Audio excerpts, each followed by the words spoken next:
تلاوت قرآن سے پہلے اعوذ باللہ پڑھنا۔ قرآن کریم میں ہے خذ العفو وأمر بالعرف واعرض عن الجاہلین، یعنی اے نبی درگزر کرنے کی عادت اپنائیے، بھلائی کا حکم کیا کریں اور جاہلوں سے منہ موڑ لیا کریں۔ اگر شیطان کی طرف سے کوئی وسوسہ آ جائے تو اللہ تعالیٰ سننے والے جاننے والے سے پناہ طلب کر لیا کریں۔ ایک مقام پر فرمایا ادفع باللتی ہی احسن الی آخر الآیہ، یعنی اے نبی برائی کو بھلائی سے ختم کیجیے، ہم ان کے بیانات کو خوب جانتے ہیں، اور کہا کریں کہ اے میرے رب، شیطان کے وسوسوں اور ان کی حاضری سے ہم آپ کی پناہ چاہتے ہیں۔ ارشاد ہوتا ہے ادفع باللتی ہی احسن فاذا الذی الی آخر الآیہ، یعنی بھلائی کے ساتھ اے نبی دفع کریں، آپ میں اور جس دوسرے شخص میں عداوت یعنی دشمنی ہوگی وہ ایسا ہو جائے گا جیسے دلی دوست۔ یہ کام صبر کرنے والوں اور نصیب داروں کا ہے۔ جب شیطانی وسوسہ آ جائے تو اللہ تعالیٰ سننے والے جاننے والے سے پناہ چاہ لیا کریں۔ ان 3 آیات میں اللہ تعالیٰ نے حکم فرمایا ہے کہ انسانوں میں سے جو تمہاری دشمنی کرے اس کی دشمنی کا علاج تو یہ ہے کہ اس کے ساتھ سلوک و احسان کرو، تاکہ اس کی انصاف پسند طبیعت خود اسے شرمندہ کرے اور وہ تمہاری دشمنی سے نہ صرف باز رہے بلکہ تمہارا بہترین دوست بن جائے۔ اور شیاطین کی دشمنی سے محفوظ رہنے کے لیے اس نے اپنی پناہ پکڑنی سکھائی، کیونکہ یہ پلید دشمن سلوک و احسان سے بھی قبضے میں نہیں آتا، اسے تو انسان کی تباہی اور بربادی میں ہی مزہ آتا ہے، اور اس کی پرانی عداوت آدم علیہ السلام کے وقت سے ہے۔ قرآن میں اللہ فرماتے ہیں اے بنی آدم دیکھو کہیں شیطان تمہیں بھی بہکا نہ دے، جس طرح تمہارے ماں باپ یعنی آدم و حوا کو بہکا کر جنت سے نکلوا دیا۔ ایک مقام پر اللہ نے فرمایا کہ شیطان اے انسانوں تمہارا دشمن ہے، اسے دشمن ہی سمجھو، اس کی جماعت کی تو یہی آرزو ہے کہ تم جہنمی ہو جاؤ۔ ایک اور جگہ اللہ نے فرمایا کیا تم اے انسانوں اس شیطان کی اور اس کی ذریات یعنی اولاد کی دوستی کرتے ہو مجھے چھوڑ کر؟ وہ تمہارا دشمن ہے، یاد رکھو ظالموں کے لیے برا بدلہ ہے۔ یہی وہ لعین ہے جس نے قسم کھا کر ہمارے باپ آدم علیہ السلام سے کہا تھا کہ میں تمہارا خیر خواہ ہوں، تو اب خیال کر لیجئے کہ ہمارے ساتھ اس کا کیا معاملہ ہوگا۔ ہمارے لیے تو وہ حلف یعنی قسم اٹھا کر آیا ہے کہ اللہ رب العزت کی قسم میں ان سب کو بہکاؤں گا، ہاں ان میں سے جو مخلص بندے ہیں وہ محفوظ رہ جائیں گے۔ اس لیے اللہ تعالیٰ کا فرمان ہے فَإِذَا قَرَأْتَ الْقُرْآنَ فَاسْتَعِذْ بِاللَّهِ مِنَ الشَّيْطَانِ الرَّجِيمِ، کہ جب قرآن کی اے نبی تلاوت کیا کریں تو اللہ تعالیٰ سے پناہ طلب کر لیا کریں شیطان راندے ہوئے سے۔ ایمانداروں اور اللہ تعالیٰ پر توکل کرنے والوں پر شیطان کا کوئی زور نہیں، اس کا زور تو انہی پر چلتا ہے جو اس سے دوستی رکھیں اور اب تعالیٰ کے ساتھ شرک کریں۔ قراء کی ایک جماعت تو کہتی ہے کہ قرآن پڑھنے کے بعد اعوذ باللہ من الشیطان الرجیم پڑھنی چاہیے۔ اس میں 2 فائدے ہیں، ایک تو قرآن کے طرز بیان پر عمل ہے، دوسرے عبادت کے بعد کے غرور کا توڑ۔ ابو حاتم سجستانی رحمہ اللہ نے اور ابو الفلوفہ نے حمزہ کا یہی مذہب نقل کیا ہے، جیسے کہ ابو القاسم یوسف ابن علی ابن جنادہ نے اپنی کتاب العبادات الکامل میں بیان کیا ہے۔ قرطبی نے امام مالک رحمہ اللہ کا مذہب بھی یہی بیان کیا ہے، لیکن ابن العربی اسے غریب کہتے ہیں۔ ایک مذہب یہ بھی ہے کہ اول آخر دونوں مقام پر اعوذ باللہ من الشیطان الرجیم پڑھے تاکہ دونوں دلیلیں جمع ہو جائیں، اور جمہور علماء کا مشہور مذہب یہ ہے کہ تلاوت سے پہلے اعوذ باللہ من الشیطان الرجیم پڑھنا چاہیے تاکہ وسوسے دور ہو جائیں۔ تو ان بزرگوں کے نزدیک آیت کے معنی جب پڑھے تو یعنی جب پڑھنا چاہے تو ہو جائیں گے، جیسے کہ آیت اذا قمتم یعنی جب تم نماز کے لیے کھڑے ہو تو وضو کر لیا کرو کے معنی جب تم نماز کے لیے کھڑے ہونے کا ارادہ کرو کے ہیں۔ احادیث کی روح سے بھی یہی معنی ٹھیک معلوم ہوتے ہیں۔ مسند احمد کی حدیث میں ہے کہ جب رسول اللہ صلی اللہ علیہ وسلم رات کو نماز کے لیے کھڑے ہوتے تو اللہ اکبر کہہ کر نماز شروع کرتے، پھر سبحانک اللہم وبحمدک وتبارک اسمک وتعالی جدک ولا الہ غیرک پڑھ کر 3 مرتبہ لا الہ الا اللہ پڑھتے، پھر فرماتے اعوذ باللہ السمیع العلیم من الشیطان الرجیم من ہمزہ ونفخہ ونفثہ۔ سنن 4 میں بھی یہ حدیث ہے۔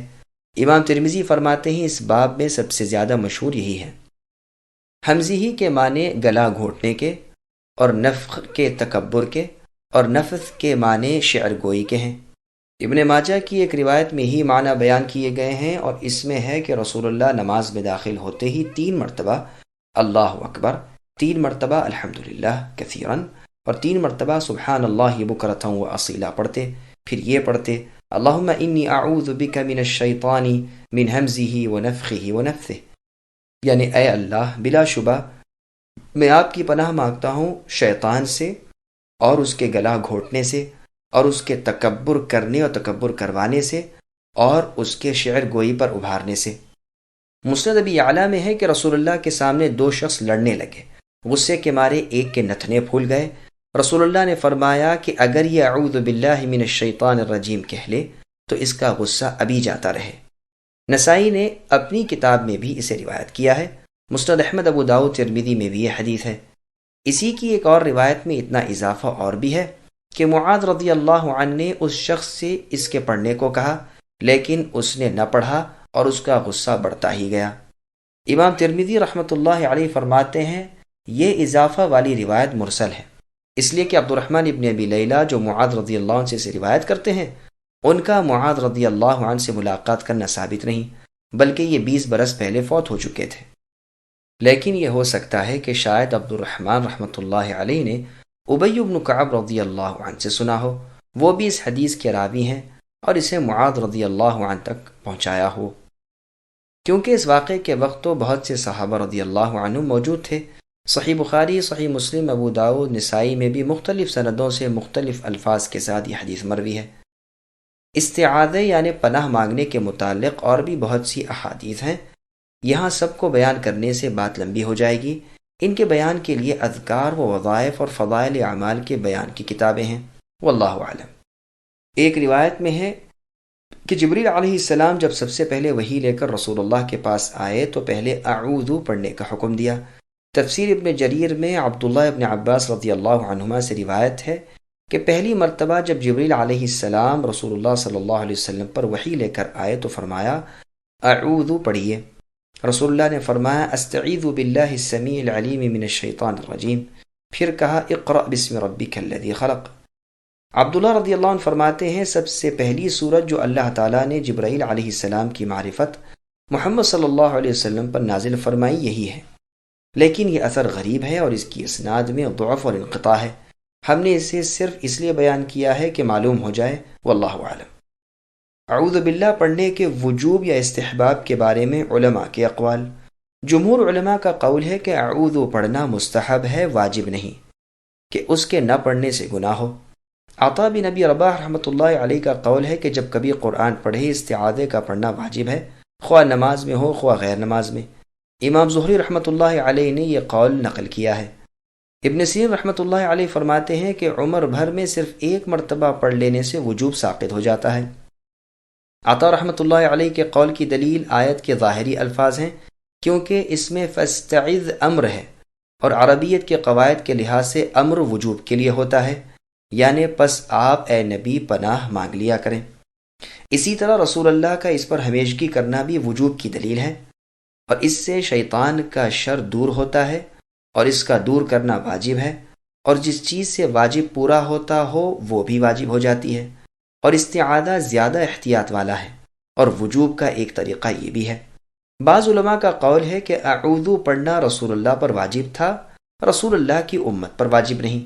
امام مالک رحمۃ اللہ علیہ سے یہ بھی روایت کی جاتی ہے کہ فرض نماز میں اعوذ پڑھے اور رمضان شریف کی اول رات کی نماز میں اعوذ پڑھ لے۔ اعوذ باللہ کب اور کہاں پڑھے؟ امام شافعی رحمۃ اللہ علیہ الام میں لکھتے ہیں کہ اعوذ زور سے پڑھے اور اگر پوشیدہ پڑھے تو بھی کوئی حرج نہیں، اور میں لکھتے ہیں کہ بلند اور آہستہ پڑھنے میں اختیار ہے، اس لیے کہ ابن عمر رضی اللہ عنہما سے پوشیدہ پڑھنا اور ابو ہریرہ رضی اللہ عنہ سے اونچی آواز سے پڑھنا ثابت ہے۔ پہلی رکعت کے سوا اور رکعتوں میں اعوذ پڑھنے میں امام شافعی رحمہ اللہ کے 2 قول ہیں، ایک مستحب ہونے کا اور دوسرا مستحب نہ ہونے کا، اور ترجیح دوسرے قول کو ہی ہے، واللہ اعلم۔ صرف اعوذ باللہ من الشیطان الرجیم کہہ لینا امام شافعی اور ابو حنیفہ کے نزدیک تو کافی ہے، لیکن بعض کہتے ہیں اعوذ باللہ السمیع العلیم من الشیطان الرجیم ان اللہ هو السمیع العلیم پڑھے۔ امام سفیان ثوری اور امام اوزاعی رحمۃ اللہ علیہما کا یہی مذہب ہے۔ بعض کہتے ہیں استعیذ باللہ من الشیطان الرجیم پڑھے تاکہ آیت کے پورے الفاظ پر عمل ہو جائے، اور ابن عباس رضی اللہ عنہما کی حدیث پر بھی عمل ہو جائے جو پہلے گزر چکی ہے۔ لیکن جو صحیح احادیث پہلے گزر چکی وہیں اتباع کے لیے بہتر ہیں، واللہ اعلم۔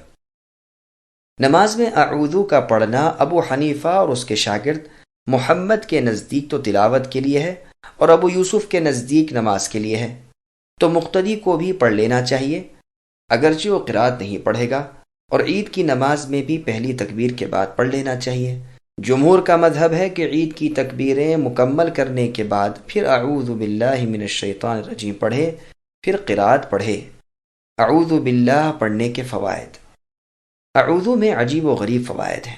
واہی تباہی باتوں سے منہ میں جو ناپاکی ہوتی ہے وہ اس سے دور ہو جاتی ہے، اور منہ کلام اللہ کی تلاوت کے قابل ہو جاتا ہے۔ اسی طرح اس میں اللہ تعالیٰ سے امداد طلب کرنی ہے، اور اللہ کی عظیم الشان قدرتوں کا اقرار کرنا ہے، اور اس باطنی کھلے ہوئے دشمن کے مقابلے میں اپنی کمزوری اور عاجزی کا اقرار ہے، کیونکہ انسانی دشمن کا مقابلہ ہو سکتا ہے احسان اور سلوک سے، اس کی دشمنی دفع ہو سکتی ہے، جیسے کہ قرآن کریم کی ان 3 آیات میں ہے جو پہلے بیان ہو چکی ہیں۔ دوسری جگہ اللہ تعالیٰ کا ارشاد ہے ان عبادی لیس لک علیہم سلطان الی آخر الآیہ، یعنی میرے خاص بندوں پر اے ابلیس تیرا کوئی غلبہ نہیں۔ رب کی وکالت کافی ہے۔ اللہ تعالیٰ نے دشمنان اسلام کے مقابلے پر اپنے پاک فرشتے بھیجے اور انہیں نیچا دکھا دیا۔ ایک اہم بات یاد رکھیے کہ جو مسلمان کافروں کے ہاتھ سے مارا جائے وہ شہید ہے، لیکن جو اس باطنی دشمن شیطان کے ہاتھ مارا جائے وہ راندہ درگاہ ہے، یعنی اللہ کی رحمت سے محروم۔ جس پر کفار غالب آ جائیں وہ اجر پاتا ہے، لیکن جس پر شیطان غالب آئے وہ ہلاک و برباد ہوتا ہے، چونکہ شیطان انسان کو دیکھ سکتا ہے اور انسان اسے نہیں دیکھ سکتا۔ اس لیے قرآنی تعلیم یہ ہے کہ تم اس کے شر سے اس کی پناہ چاہو، اس اللہ کی جو اس شیطان کو دیکھ سکتے ہیں، اور یہ شیطان اس اللہ کو نہیں دیکھ سکتا۔ اعوذ باللہ من الشیطان الرجیم کے لغوی معنی۔ اعوذ پڑھنا اللہ تعالیٰ کی طرف التجا کرنا ہے، اور ہر برائی والے کی برائی سے اللہ کے دامن میں پناہ طلب کرنا ہے۔ عیادہ کے معنی برائی کے دفع کرنے کے ہیں، اور لیاذہ کے معنی بھلائی حاصل کرنے کے ہیں۔ متنبی کا شعر ہے یا من الوذ به فيما اؤمله ومن اعوذ به مما احاذره لا يجبر الناس عظما انت كاسره ولا يهيضون عظما انت جابره، یعنی اے پاک ذات جس کی ذات سے میری تمام امیدیں وابستہ ہیں، اور اے وہ پروردگار کے تمام برائیوں سے میں ان کی پناہ پکڑتا ہوں۔ جسے وہ توڑے اسے کوئی جوڑ نہیں سکتا، اور جسے وہ جوڑ دے اسے کوئی توڑ نہیں سکتا۔ اعوذ کے معنی یہ ہے کہ میں اللہ تعالیٰ کی پناہ پکڑتا ہوں کہ شیطان الرجیم مجھے دین اور دنیا میں کوئی ضرر نہ پہنچا سکے۔ جن احکام کی بجاوری کا مجھے حکم ہے ایسا نہ ہو کہ میں ان سے رک جاؤں، اور جن کاموں سے میں منع کیا گیا ہوں ایسا نہ ہو کہ مجھ سے وہ برے کام سرزد ہو جائیں۔ یہ ظاہر ہے کہ شیطان سے بچانے والے سوائے اللہ رب العالمین کے اور کوئی نہیں، اسی لیے پروردگار عالم نے انسانوں کے شر سے محفوظ رہنے کی تو ترکیب سلوک و احسان وغیرہ بتائی ہے، اور شیطان کے شر سے بچنے کی صورت یہ بتائی کہ ہم اللہ تعالیٰ کی ذات پاک کے ذریعے پناہ طلب کریں، اس لیے کہ نہ تو شیطان کو رشوت دی جائے، نہ وہ بھلائی اور سلوک کی وجہ سے اپنی شرارت سے باز آئے۔ اس کی برائی سے بچانے والے تو صرف اللہ تعالیٰ ہی ہیں۔ گزشتہ 3 آیات میں یہ مضمون گزر چکا۔ سورہ اعراف میں ہے خذ العفو، اور سورہ مؤمن میں ہے ادفع باللتی، اور سورہ سجدہ میں ہے ولا تستوی الحسنۃ ولا السیئۃ۔ ان 3 آیات کا مفصل بیان اور ترجمہ پہلے گزر چکا۔ لفظ شیطان شطنہ سے بنا ہے، اس کے لفظی معنی دوری کے ہیں۔ چونکہ مردود ابلیس بھی انسانی طبیعت سے دور ہے بلکہ ہر بھلائی سے بعید ہے، اس لیے اسے شیطان کہتے ہیں۔ اور یہ بھی کہا گیا ہے کہ یہ شاطا سے مشتق ہے، اس لیے کہ وہ آگ سے پیدا شدہ ہے، اور شاطا کے معنی یہی ہیں۔ بعض کہتے ہیں کہ معنی کی روح سے تو دونوں ٹھیک ہیں، لیکن اول زیادہ صحیح ہے۔ عرب شاعروں کے شعر بھی اس کی تصدیق میں ملتے ہیں۔ امیہ ابن ابی الصلت اور نابغہ کے شعروں میں بھی یہ لفظ شطنہ سے مشتق ہے، اور دور ہونے کے معنی میں مستعمل ہے۔ سیبویہ کا قول ہے کہ جب کوئی شیطانی کام کرے تو عرب کہتے ہیں تشیطن فلان، یہ نہیں کہتے تشیط فلان۔ اس سے ثابت ہوتا ہے کہ یہ لفظ شاطا سے نہیں بلکہ شطنا سے ماخوذ ہے، اور اس کے صحیح معنی بھی دوری کے ہیں۔ جو جن و انس و حیوان سرکشی کرے اسے شیطان کہہ دیتے ہیں۔ قرآن کریم میں ہے وَكَذَلِكَ جَعَلْنَا لِكُلِّ نَبِيٍّ عَدُوًّا شَيَاطِينَ الْإِنسِ وَالْجِنِّ إِلَى آخر الآیہ، یعنی اسی طرح ہم نے ہر نبی کے دشمن شیاطین جن و انس کیے ہیں جو آپس میں ایک دوسرے کو دھوکے کی بناوٹی باتیں پہنچاتے رہتے ہیں۔ صحیح مسلم میں ابو ذر رضی اللہ عنہ سے روایت ہے کہ رسول اللہ صلی اللہ علیہ وسلم نے فرمایا، نماز کو عورت، گدھا اور کالا کتا توڑ دیتا ہے۔ میں نے کہا اللہ کے رسول، سرخ زرد کتوں میں سے کالے کتے کی تخصیص کی کیا وجہ ہے؟ آپ نے فرمایا کالا کتا شیطان ہے۔ عمر رضی اللہ عنہ ایک مرتبہ ترکی گھوڑے پر سوار ہوتے ہیں، وہ ناز و خرام سے چلتا ہے۔ عمر رضی اللہ عنہ اسے مارتے پیٹتے بھی ہیں، لیکن اس کا اکڑنا اور بھی بڑھ جاتا ہے۔ آپ اتر پڑتے ہیں اور فرماتے ہیں، تم تو میری سواری کے لیے کسی شیطان کو پکڑ کر لائے۔ میرے نفس میں تکبر آنے لگا، چنانچہ میں نے اس سے اتر پڑنا ہی مناسب سمجھا۔ رجیم فعیل کے وزن پر مفعول کے معنی میں ہے، یعنی وہ مرجوم ہے، یعنی ہر بھلائی سے دور ہے، جیسے کہ اللہ تعالیٰ فرماتے ہیں وَلَقَدْ زَيَّنَّا السَّمَاءَ الدُّنْيَا بِمَصَابِيحَ وَجَعَلْنَاهَا رُجُومًا لِلشَّيَاطِينِ، یعنی ہم نے دنیا کے آسمان کو ستاروں سے مزین کیا اور انہیں شیطانوں کے لیے رجم بنایا۔ اور فرمایا اِنَّا زَيَّنَّا السَّمَاءَ الدُّنْيَا بِزِينَةٍ الْكَوَاكِبِ وَحِفْظًا مِّن كُلِّ شَيْطَانٍ مَارِدٍ، یعنی ہم نے آسمان و دنیا کو تاروں سے زینت دی اور ہر سرکش شیطان سے بچاؤ بنایا۔ وہ اعلیٰ فرشتوں کی باتیں نہیں سن سکتے اور ہر طرف سے مارے جاتے ہیں، بھگانے کے لیے، اور لازمی عذاب ان کے لیے ہے۔ جو ان میں سے کوئی بات اچک کر بھاگتا ہے اس کے پیچھے ایک چمکیلا شعلہ لگتا ہے۔ ایک اور جگہ ارشاد ہے وَلَقَدْ جَعَلْنَا فِي السَّمَاءِ بُرُوجًا إِلَى آخر الآیہ، یعنی ہم نے آسمان میں برج بنائے اور انہیں دیکھنے والوں کے لیے زینت دی، اور اسے ہر دھتکارے ہوئے شیطان سے ہم نے محفوظ کر لیا، مگر جو کسی بات کو چرا لے جائے اس کے پیچھے چمکتا ہوا شعلہ لگتا ہے۔ اسی طرح کی اور آیات بھی ہیں۔ رجیم کے ایک معنی راجم کے بھی کیے گئے ہیں، چونکہ شیطان لوگوں کو وسوسوں اور گمراہیوں سے رجم کرتا ہے، اس لیے اسے رجیم یعنی راجم کہتے ہیں۔